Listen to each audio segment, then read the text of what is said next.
À chaque repas, vous êtes là et nous sommes là pour vous. FAC est le seul prêteur entièrement dédié à l'agriculture et à l'agroalimentaire au Canada. Et comme partenaire d'affaires, nous vous offrons du financement et des connaissances à la mesure de vos ambitions. FAC, rêver, bâtir, réussir. Bonjour, bon midi, bon vendredi et bienvenue dans notre quotidienne. Et c'est Éric Bernard pour la production, la réalisation et la mise en ligne de nos émissions hebdomadaires présentées du lundi au vendredi, ici même, quand bon vous semble, mais souvent en direct, donc de midi à 12h30 sur plusieurs sujets concernant l'agriculture, l'agroalimentaire et le vendredi, le plein air. Pour nous en parler, on a trouvé le meilleur au Québec pour nous raconter tous les aspects du plein air. La chasse, la pêche, je le constate quotidiennement, alors que lorsqu'on pouvait rencontrer des gens, il se fait aborder pour parler beaucoup de toutes les sortes de poissons. Hein. D'ailleurs, le brochet, tout y passe, tout y passe. Bonjour Claude Roy, comment vas-tu? Salut, merci, bonjour, ça me fait plaisir. Je suis pas le meilleur au Québec, hein. Je fais simplement partie d'une gang de passionnés, mais je te remercie infiniment pour le compliment. À mon avis, et c'est mon avis qui compte, c'est moi qui jase. T'es le meilleur au Québec pour nous parler de plein air. Hein? Merci, c'est gentil. Ça a bien écouté, mon Claude. À l'écran, on voit qu'on a un invité aujourd'hui, il s'appelle Benjamin Lavallée des réseaux ZEC. Qui est-il? Donc, Oui. on va parler justement avec Benjamin des ZEC au Québec. On va essayer de voir qu'est-ce qui se passe dans les ZEC pendant la période d'hiver avec les motoneiges et les quads. Bonjour, Benjamin. Bonjour, ça va bien? Ça va super bien. Donc, comme je vois, vous êtes encore en télétravail. Quand on vous rejoint, c'est assez compliqué parce que vous êtes tous indépendamment chez vous en télétravail. Oui, mais très actif là, toujours. Là. On a des beaux projets qu'on gère à distance. Là, donc, on a quand même 63 ZEC à aider, si on veut. Donc, oui, toujours très actif.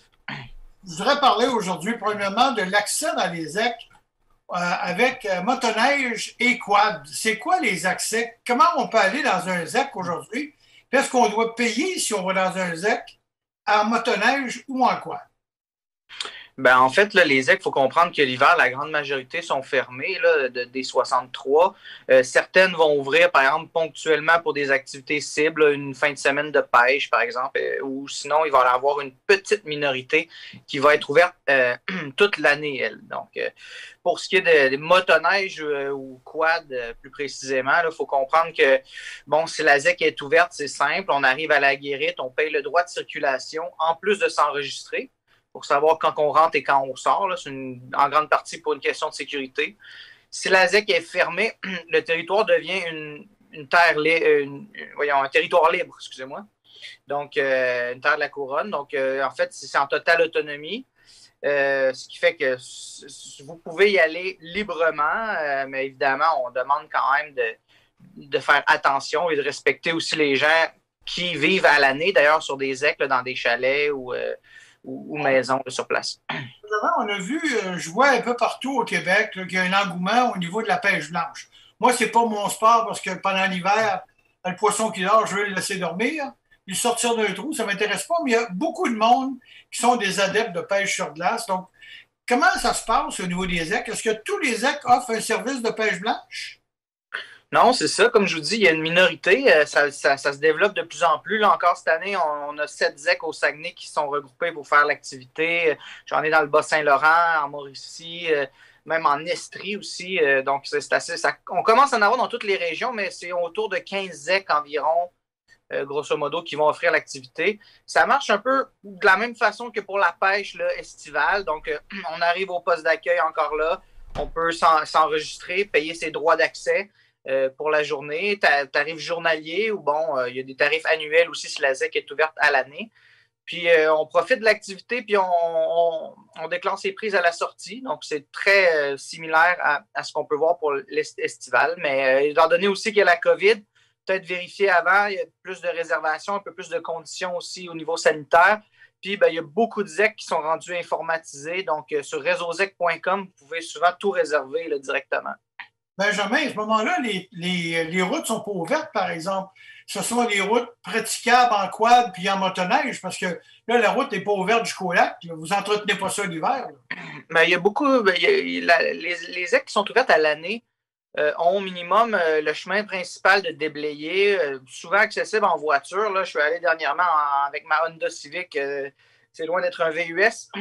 Donc, qui se rend au lac principal habituellement où l'activité de la pêche se donne.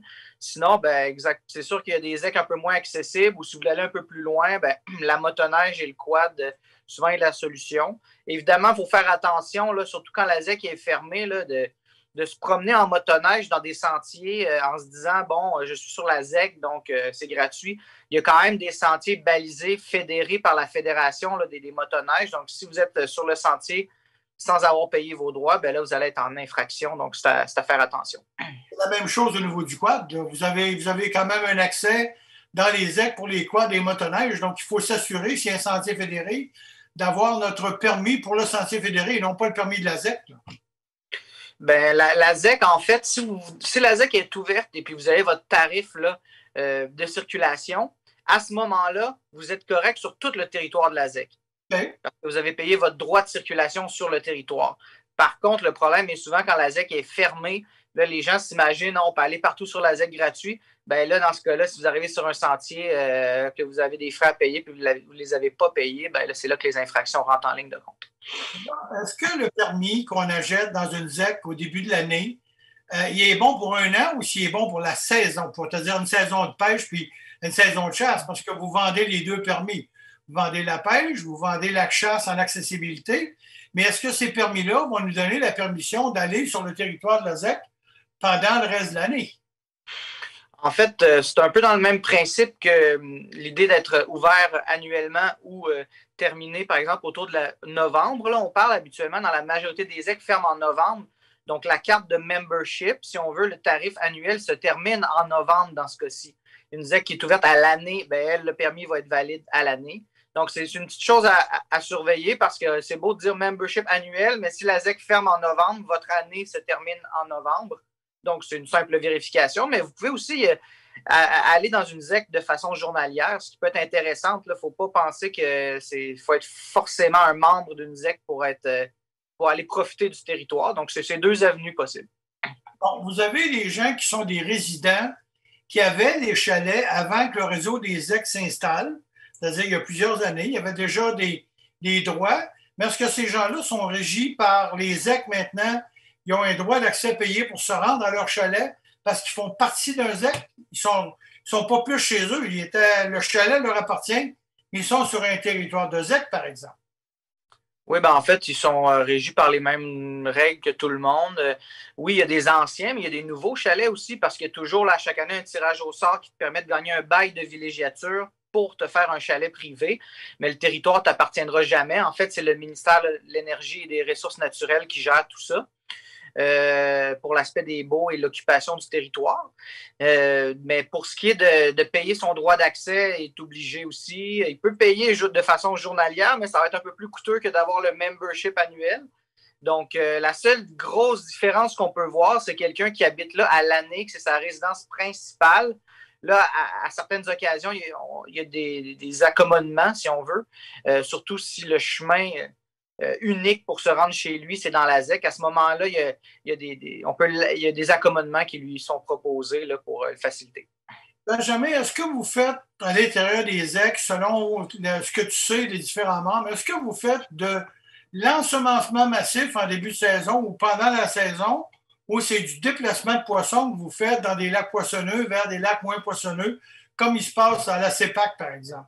C'est quel principe qu'il y a dans les ZEC pour que les gens, parce que c'est toujours la même question. Moi, j'ai eu une pourvoirie, et dans le temps que j'avais la pourvoirie, la seule question qui me revenait, moi, tu fermes ma limite. Donc, tout le monde veut prendre du poisson, puis ils sont inquiets de faire leur limite de poisson. Donc, qu'est-ce qu'on fait? On fait de l'ensemencement ou du déplacement de poisson?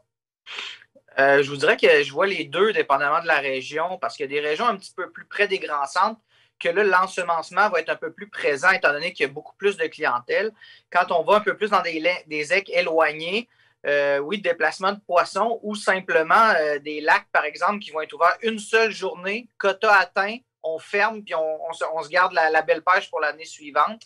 J'ai des ZEC qui ont 1100 lacs, 1200 lacs, donc évidemment, il y a toujours façon de se trouver une belle pêche quelque part. Là. Donc, c'est peut-être une autre réalité que CEPAC ou pourvoirie. Là. Je suis moins au courant de leur technique. Mais c'est sûr que l'ensemencement, il y en a, mais c'est loin d'être majoritaire là, dans notre réseau. On a justement parlé de ça, c'est ce que tu viens de mentionner. c'est que les gens cherchent toujours à avoir la limite de prise et il y a des ecs qui sont plus petits. J'en connais, par exemple, le ZEC des Martres à Baie-Saint-Paul où j'ai pêché pendant des années. Ben, la première semaine, ils rouvraient tel lac, mais on pouvait arriver, puis à la porte d'entrée, ils nous disaient que ce lac-là était fermé pour le reste de la saison. C'est-à-dire que là, vous êtes des gestionnaires, pour ça que c'est une zone d'exploitation contrôlée, d'où vient le mot ZEC. Donc, c'est vous autres qui décidez de gérer le lac. Les gens n'ont pas le droit d'y aller si vous décidez que le lac est fermé. Oui, exactement. Là, sinon, ça va être considéré comme du braconnage. En fait, on a des quotas à respecter qu'on fixe avec de l'aide, évidemment, du ministère, des biologistes, plein d'experts en la matière. Puis aussi, c'est pour garder une belle expérience là, chez le client. Aujourd'hui, on parle. En fait, je pense que c'est une question aussi générationnelle. On remarque beaucoup que la nouvelle génération est beaucoup plus axée quand même sur l'expérience que sur le quota absolu. Mais ça reste quand même intéressant d'avoir une belle pêche au bout du compte pour vouloir retourner. Oui, mais tu sais que malheureusement ou heureusement, peu importe, je vais le dire dans les deux sens, il y a des gens qui n'ont rien que ça à faire. Donc, quelqu'un qui est à sa retraite, qui dit « Moi, j'ai rien que ça à faire, aller à la pêche », puis que l'été, il va à la pêche à tous les jours, ça ne le dérange pas, il prend sa passe annuelle. Mais à tous les jours, il va chercher son quota de pêche sur un lac ou l'autre. Donc, en réalité, il prend bien plus que sa limite, sa moyenne. Est-ce que vous avez un contrôle à la porte en disant au gars, ben là, tu sais, à tous les jours, tu nous reviens avec 15 trucs, là, c'est pas éternel, le poisson dans les lacs. Là. C'est très difficile de faire comprendre ça aux gens qui sont plus vieux qu'aux gens qui sont plus jeunes, mais tu viens juste de le dire aussi. Là. Oui, c'est ça. On a une éthique un peu différente, mais tu sais, du moment où on respecte le nombre de quotas par lac, c'est sûr qu'on ne peut pas interdire quelqu'un d'aller dans un lac qui est ouvert. On demande, par exemple, de respecter son quota à lui. Puis bon, c'est une question aussi, comme je vous dis, c'est éthique, c'est de voir est-ce qu'on veut en laisser au prochain. On essaie de faire de l'éducation en ce sens. Mais comme je vous dis, il y a autour de 16 400 lacs dans le réseau ZEC. C'est sûr que si vous voulez une bonne pêche, on va être capable de vous diriger dans toutes les ZEC. Il va y avoir un lac de disponible, mais bon, selon les réalités, on s'ajuste. C'est surtout ça. Puis sinon, comme vous parliez de sécurité, on a les assistants de la faune quand même. On a des agents de la faune. On a quand même des intervenants sur le terrain qui font un peu la police sur le terrain, si on veut. Monsieur, là, justement, les gens que vous avez, parce que il y a les gardes forestiers, c'est-à-dire les agents de la faune qui sont là sur le territoire, et vous avez les gens qui sont mandatés par la ZEC pour faire une genre de surveillance. Est-ce que ces gens-là sont bafoués de la part des gens qui vont pêcher ou chasser? Est-ce qu'ils sont intimidés? Est-ce qu'ils sont responsables, puis ils sont stricts avec les règlements, puis ils se font écouter par rapport aux utilisateurs? Ben, moi, j'ai juste des bons commentaires. On a même des présidents, des fois, qui ont décidé de s'impliquer ou secrétaires, trésoriers, par exemple, sur le CA, qui deviennent assistants. C'est sûr que l'aspect que les gens se connaissent, des fois, l'avertissement est peut-être moins... Il peut arriver que ça soit moins vigoureux comme avertissement, mais au final, j'ai les deux extrêmes. J'en ai des super stricts qui en ont donné à leur famille des contraventions. Puis, à un moment donné, il faut penser aussi plus loin que juste son lac ou son territoire de chasse. Il faut penser aussi à la communauté puis à tous les gens qui profitent aussi de la belle nature québécoise. Je veux juste être sûr, Benjamin, de bien comprendre, parce qu'au départ, il y a quelques années, puis je vais reculer en arrière, il faut toujours faire le comparatif avec aujourd'hui.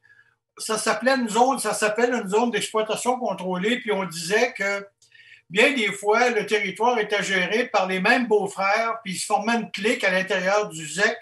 Je voudrais juste que tu un peu nous rassures là-dessus que cette situation-là a évolué un peu aussi, là, que c'est plus un territoire privé pour une gang de familles dans un territoire.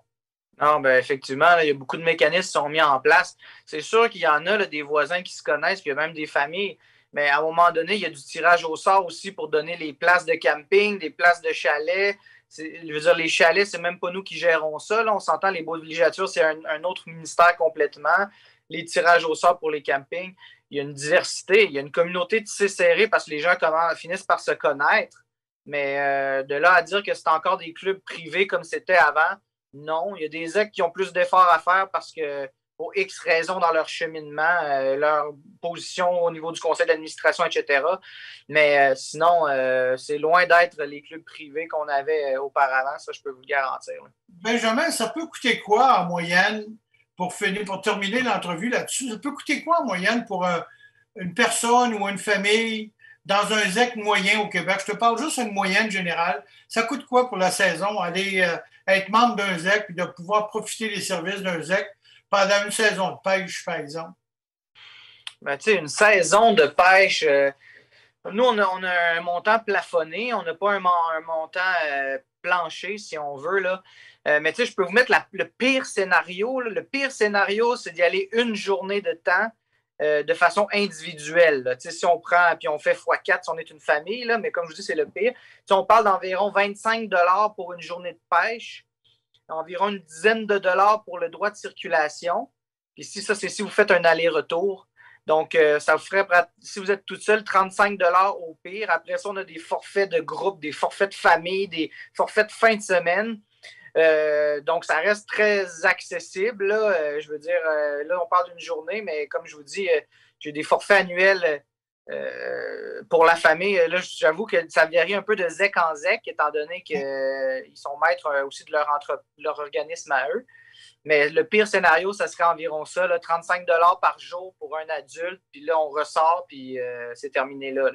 Benjamin, en terminant, j'aimerais savoir, y a-t-il une adresse courriel où on peut avoir de l'information générale par rapport au ZEC, réseau des ZEC du Québec? Ben, vous allez pouvoir aller sur réseauzec.com. On est en train de peaufiner en plus un nouveau site web qui va sortir en avril, donc très à jour. Puis sinon, info@réseauzec.com pour poser des questions là, directement. Puis nos médias sociaux, évidemment. Ben, merci beaucoup, Benjamin. Tu as été fort sympathique de nous parler de ça aujourd'hui. J'avais vraiment besoin de toi, puis je veux qu'on revienne avec d'autres sujets. Plus tard dans la saison, il va y avoir des choses à se parler définitivement. S'il y a des nouveautés de votre côté, communiquez avec nous, ça va nous faire plaisir. Parfait. On vous attend. Merci beaucoup, Benjamin. Bonne journée à toi. Parfait, au revoir. Merci. Fais une pause, nous, Claude. Oui, on va faire une pause. À chaque repas, vous êtes là et nous sommes là pour vous. FAC est le seul prêteur entièrement dédié à l'agriculture et à l'agroalimentaire au Canada. Et comme partenaire d'affaires, nous vous offrons du financement et des connaissances à la mesure de vos ambitions. FAC, rêver, bâtir, réussir. Bonjour, messieurs. Alors, bonjour, mon nom est René Houd. Moi, je suis encanteur. Full-time auctioneer. On a fait venir plusieurs encanteurs, puis je l'avais déjà vu dans d'autres encans. Puis je l'ai trouvé bien qu'on un monsieur qui est bien... ça fitait. On les soigne, ils ont l'eau, ils ont le foin, la moulée, on a un pipeline, on a tout pour faire l'accommodation, si tu veux, d'une personne qui ne veut pas faire un camp à la ferme. Là, c'est clé en main, c'est-à-dire qu'on s'occupe du transport, on s'occupe de la préparation, on s'occupe de la vente. Je pense qu'on a une très bonne équipe. J'aurais une question, Claude, par rapport à l'entrevue que tu as menée avec Benjamin Lavallée. Très instructive. J'ai appris beaucoup de choses, mais il y a un sujet qui me tiraille dans tout ça, par exemple. C'est qu'on a parlé de quotas dans des lacs, quotas individuels de pêcheurs. Puis je pense que l'idée que j'avais, à un moment donné, pour toutes sortes de raisons, on a chroniqué ensemble, puis peut-être que tu as abordé le sujet, puis ça influence aujourd'hui mon approche. Le catch and release, là, moi, je me crois permis de pêcher à peu près n'importe où parce que je prétends remettre le poisson à l'eau, donc je n'affecte pas du tout le quota, je ne change rien. Puis je suis pas sûr que c'est correct. D'après moi, mon poisson, je ne sais pas s'il survit. Ouais, premièrement, je dois dire qu'une truite mouchetée ne survivra pas. On a fait des tests pendant des années. On a eu des caméras sous-marines. On l'a montré à l'image. On a des preuves de ça. Une truite mouchetée, comme telle, c'est hémophile. Quand on parle d'une personne hémophile, on dit que quand elle saigne, si elle n'est pas précautionneuse, elle n'arrêtera pas de saigner parce que son sang est clair, puis elle va saigner tout le temps. Une truite mouchetée qui est piquée, à ce moment-là, elle va avoir tendance à commencer à saigner. Puis deuxièmement, c'est quand toi, tu es un pêcheur à la mouche ou encore avec des ultra légers. Donc, quand la truite est prise, puis qu'on a manipulé notre truite et qu'elle vient sur le bord de la chaloupe, on sait qu'elle va être trop petite. Pourquoi la manipuler? Coupez le fil le plus bas possible vers la truite, gardez-vous un couteau, coupez le fil, laissez-la aller. Ça, c'est au moins le meilleur moyen de lui laisser la possibilité de revenir. Si vous la manipulez, automatiquement, en la manipulant, on ne sera pas tendre avec elle en leur lâchant à l'eau. Toi, tu es comme ça, mais d'autres personnes ne seront pas comme ça. Moi, j'ai vu mon père pendant des années, l'a tiré au bout de ses bras en disant « Va chez ta mère Ouais. ». Ça m'avait marqué, puis je continue d'en parler aujourd'hui. Ah, j'en ai vu aussi, puis je te cacherai pas que ça se pourrait que plus jeune je l'ai fait. Oui, ben c'est ça. On l'a tous fait en pensant que la truite, du moment qu'elle est à l'eau, elle va survivre. Ce qui se passe, c'est qu'au moment du combat, elle remonte vers la surface en se débattant. Donc, elle va tirer à gauche, à droite, tu le sais. C'est ça qui est le fun quand on pêche un poisson, d'avoir le combat. Et quand elle arrive en bout de ligne, quand elle arrive à l'eau, sur le dessus de l'eau, dans le fond de l'eau, tu remarqueras qu'elle tire beaucoup parce qu'elle a de l'énergie. Et plus elle va tirer, moins elle va en avoir. Puis à un moment donné, elle va se laisser monter vers la surface. Mais là, elle va avoir perdu tout son oxygène. Donc, la première chose qu'on fait, c'est que si on la décroche et on la remet à l'eau, elle part, elle s'en va se cacher dans le fond de l'eau. Son instinct fait qu'elle ne s'en va pas se stabiliser en plein milieu. Elle s'en va dans le fond de l'eau. Puis en allant dans le fond de l'eau, elle se trouve des branches ou de l'herbe dans lequel elle va se camoufler pour essayer de reprendre ses esprits.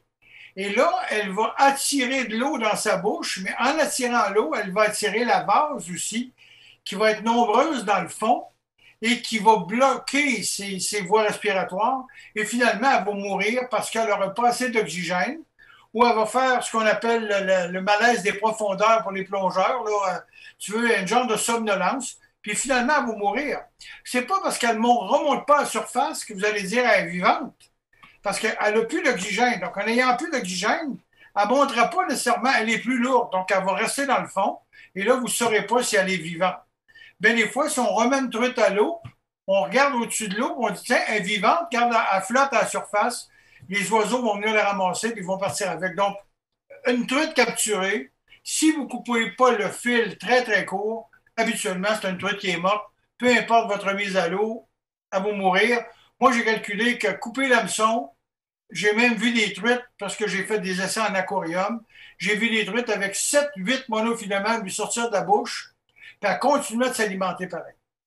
Parce qu'au bout de quelques jours, l'hameçon va avoir pourri de façon naturelle avec l'acidité du poisson, puis il va tomber, elle va se frotter après une roche ou elle va manger quelque chose, puis l'hameçon va tomber tout seul. Il n'y a pas de danger.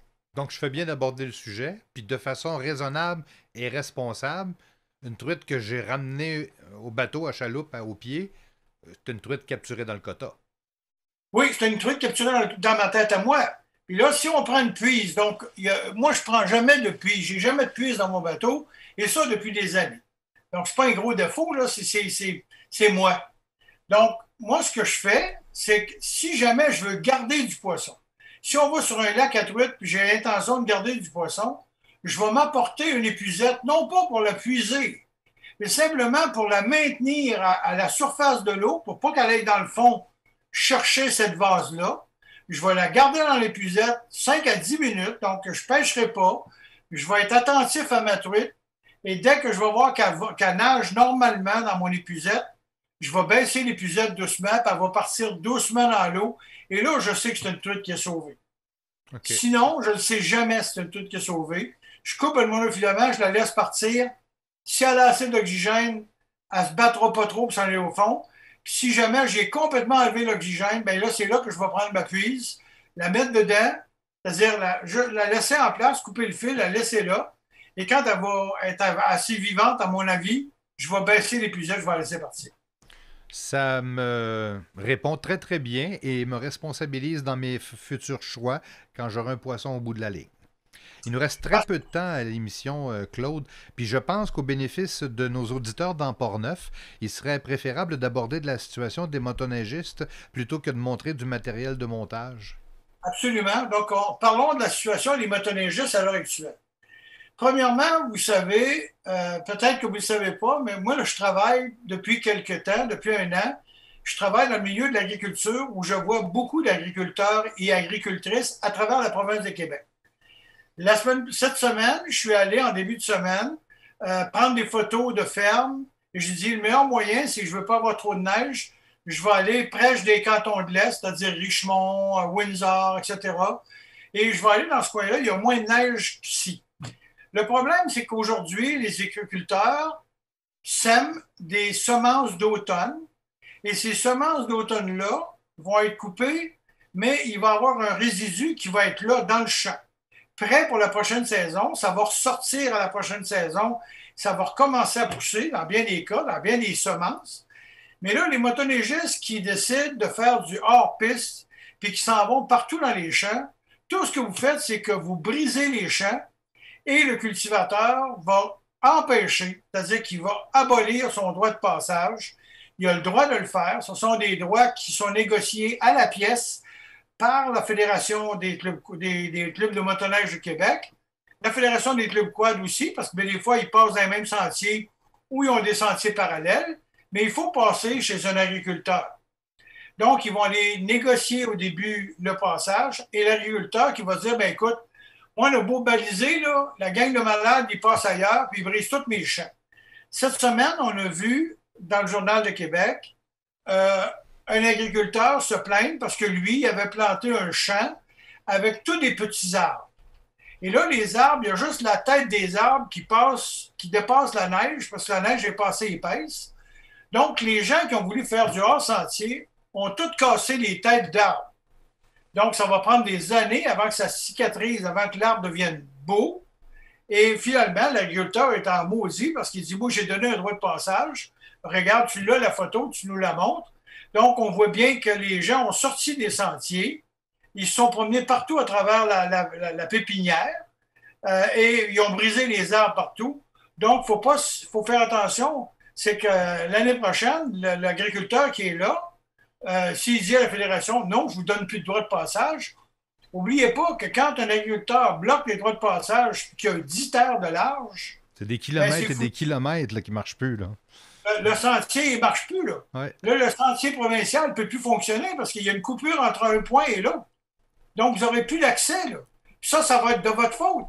Il faut que vous surveillez les amis motoneigistes ou quadistes pour qu'ils respectent les sentiers. Restez dans les sentiers. On a parlé des aigues tantôt.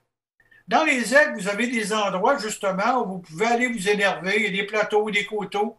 Là, on est dans un milieu forestier où, en réalité, vous allez pouvoir faire du hors-piste. Mais dans les champs, actuellement, allez pas là, restez dans les sentiers.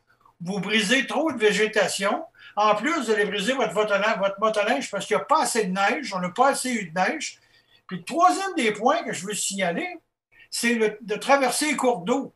On a eu de la neige au début, mais on n'a pas eu encore assez de grand froid pour que ça gèle au complet. Donc, il y a des gens qui s'aventurent. J'ai vu des gens ce matin me montrer qui passaient avec la niveleuse sur un lac où l'eau roulait en avant de la niveleuse.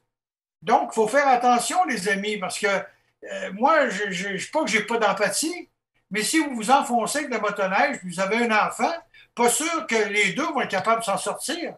Donc, on dénombre justement un bon nombre d'accidents parce que les gens sont pas assez prudents. Il faudrait que les gens soient prudents.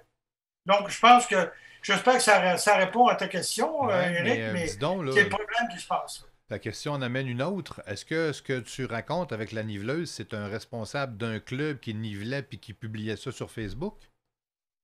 Répète-moi ta question. Est-ce que ce que tu me racontes, la niveleuse qui surfaçait en faisant rouler l'eau devant elle sur un plan d'eau pas gelé, c'est un responsable de club qui a publié ça sur Facebook?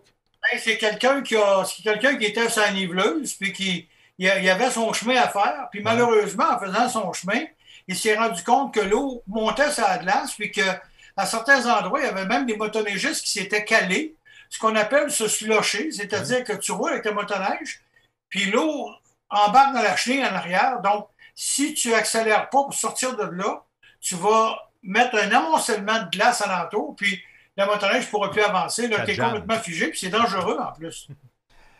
Écoute, Claude, on a rempli notre mission cette semaine encore de présenter une émission dans ma chaloupe avec Benjamin Lavallée, notre invité. Et on n'a même pas eu le temps de parler de matériel de montage et autres. Alors, quand je disais que ma mère, pour parler de plein air, je me trompais pas trop au début de la demi-heure.